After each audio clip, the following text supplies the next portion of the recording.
Hello friends, जय श्री कृष्ण। आज हूँ तमारी सामे शेर करवानी छूं ट्रेडिशनल लच्छेदार रबड़ीनी रेसिपी। रबड़ी उत्तर भारतनी ट्रेडिशनल रेसिपी छे। खूब ज ओછી सामग्रीमांथी बनीने तैयार थाय छे। તેને બનાવવામાં થોડોક સમય વધારે જોઈએ છીએ, પણ બનાવવી ખૂબ જ સહેલી છે। જો તમારી ઘરે કોઈ ખાસ મહેમાન આવવાના હોય તો પણ તમે બનાવી શકો છો, અથવા તમારા માટે પણ તમે ગમે ત્યારે બનાવી શકો છો। તો ચલો એકદમ ટ્રેડિશનલ રીતે બનતી રબડીની રેસીપી સ્ટાર્ટ કરીએ। સૌથી પહેલાં લચ્છેદાર રબડી બનાવવા માટે આપણે એક જાડા તળિયાવાળી કઢાઈ લઈશું।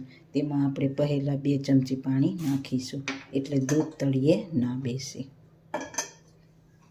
તેમાં આપણે 2 લીટર ફૂલ ફેટવાળું દૂધ નાખીશું।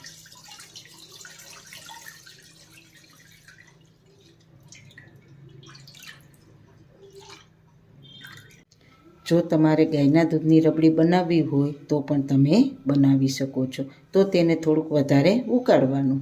પણ ગાયના દૂધની રબડી ખૂબ જ ટેસ્ટી બને છે। ગેસની ફ્લેમ હાઈ રાખીને આપણે દૂધને ઉકાળી લઈશું। દૂધમાં ઉભરો ના આવે ત્યાં સુધી આપણે દૂધને સતત હલાવવાનું છે, એટલે તળિયે ના બેસે। દૂધને થોડા થોડા અંતરે હલાવતા રહેવાનું છે, એટલે દૂધ તળિયે ના બેસે। દૂધમાં ઉભરો આવી જાય પછી 2 મિનિટના અંતરે દૂધને સતત હલાવતા રહેવાનું છે। ચમચાને છેક કઢાઈના તળિયા સુધી લઈ જઈને હલાવતા રહેશું, અને દૂધમાં ઉભરો આવવા દઈશું। તો દૂધમાં ઉભરો આવી ગયો છે, તો આપણે દૂધને સતત હલાવતા રહીશું અને ગેસની ફ્લેમ હાઈ રાખીશું, એટલે દૂધ થોડું ઘટ થવા લાગે। દૂધ હોય તેનાથી તે અડધાથી ઓછી ક્વોન્ટિટીમાં થઈ જાય ત્યાં સુધી આપણે દૂધને પકાવવાનું છે। મેં અહીંયા 2 લીટર દૂધ લીધું છે, તો 1 લીટરથી થોડુંક ઓછું એટલે કે પોણું લીટર જેવું થાય ત્યાં સુધી આપણે દૂધને પકાવીશું।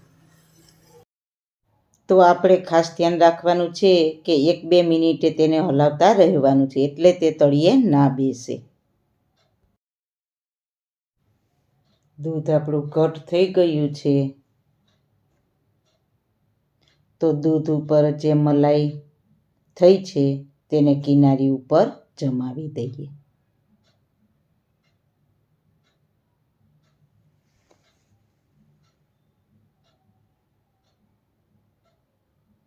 હવે આપણે ગેસની ફ્લેમ મીડિયમ રાખીશું, હાઈ નહીં રાખીએ। નીચેથી દૂધને ઉકાળીશું અને ઉપરથી દૂધ ઠંડુ થશે એટલે ઉપર મલાઈ થવા દેવાની છે। જેમ મલાઈ થતી જાય તેમ તેને કિનારી ઉપર લગાવતા જઈશું।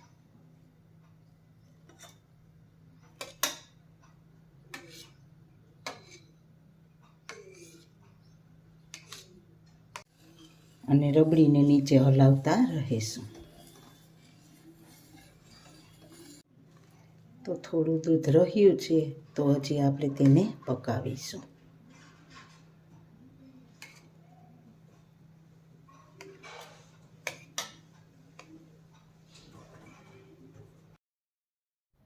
ફરી દૂધ ઉપર મલાઈ થઈ છે તેને કિનારી પર લગાવતા જઈએ।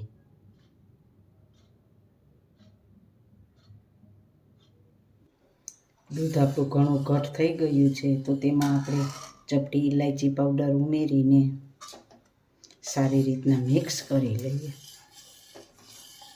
સાથે આપણે 50 ગ્રામ સાકર ઉમેરીને સારી રીતના મિક્સ કરી લઈએ। સાકરની જગ્યાએ તમે ખાંડ પણ ઉમેરી શકો છો। સાકરને દૂધમાં સારી રીતના પકાવી લઈએ। ટ્રેડિશનલ રબડીમાં ડ્રાયફ્રૂટ ઉમેરવાના ના હોય, પણ જો તમારે ઉમેરવા હોય તો તમે ઉમેરી શકો છો। ચોઈસ મિત્રો તમારી પાસે છે। આજે હું બિલકુલ ડ્રાયફ્રૂટ ઉમેર્યા વગર એકદમ ટ્રેડિશનલ રીતે રબડી બનાવવાની છું. ડ્રાયફ્રૂટ વગર પણ રબડી ખૂબ જ ટેસ્ટી લાગે છે. રબડીનો એક અલગ જ સ્વાદ હોય છે. આમાં કિનારીએ મલાઈ જામી જાય છે તે એક સરસ લચ્છા બની જાય છે. તેનો સ્વાદ ખૂબ જ સરસ બની જાય છે.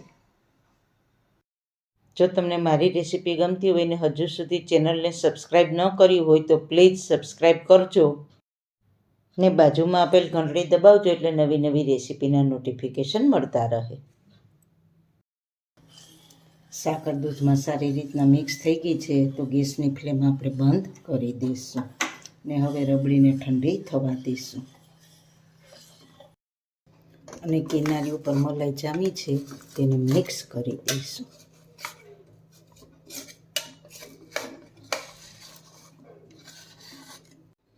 તો રબડી આપણી ઠંડી થઈ ગઈ છે તો આ જામેલી મલાઈને કાઢીને દૂધમાં મિક્સ કરી લઈએ.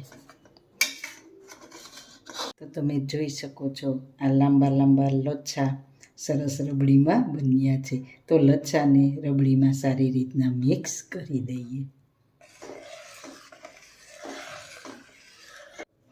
તો એકદમ સુંદર સ્વાદિષ્ટ લચ્છાદાર રબડી મિત્રો તમારા માટે તૈયાર છે. તો તેને આપણે સર્વિંગ બાઉલમાં સર્વ કરીશું.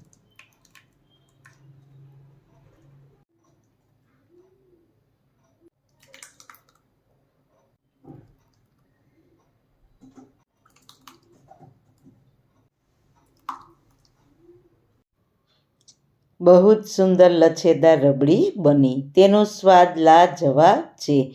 તેને બનાવવી ખૂબ જ આસાન છે. તો આપ રબડી બનાવો અને ખાવો.